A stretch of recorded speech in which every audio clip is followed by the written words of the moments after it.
கிளப்பிட்டான். ஆமா, ஒவ்வொரு தொகுதியிலும் போய் கேட்டா 80,000 ஓட்டு இல்ல, 36,000 இல்ல, 26,000 இல்லைன்னு.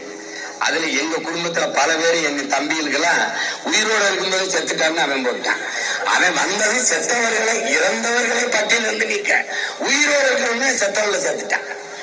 டேய் ஏன்டா இப்படி செத்து போனவுக்கு ஐயோ ஐயோ, அது எப்படின்னு சொல்லுங்க. எந்த கொம்பனாலும் கொலை சொல்ல முடியாத ஒரு ஆட்சியை உங்கள் ஸ்டாலின் கொடுத்து கொண்டிருக்கிறார். எவன் குறை சொல்லுவான்? குறையத்தோட வேற சொல்றதுக்கு என்ன இருக்கு? அங்க என்ன இருக்கு சொல்லுங்க.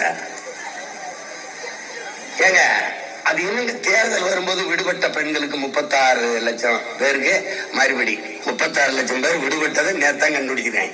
ஏன்னா 2 மாசத்துல தேர்தல். மடிக்கணினி மாணவர்களுக்கு எப்போ? பிப்ரவரியில.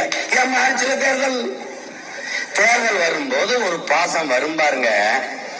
எங்க ஊர்ல சாவுக்கு வரும்போது எங்க ஆத்தா மூலையில உட்காந்து சும்மா உட்காந்து அப்படியே இருக்கும்.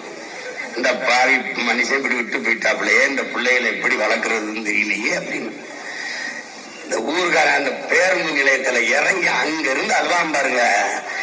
யாய ராசாங்க, நாங்கெல்லாம் இவங்க நமக்கு ரொம்ப பெரிய சொந்தம் இருக்குடா அழுகிறாங்கடா. நாங்க நினைப்போம் அப்ப படிச்சுட்டு இருக்கும்போது ரொம்ப அப்படி கதறி உருவாங்களேன்னு.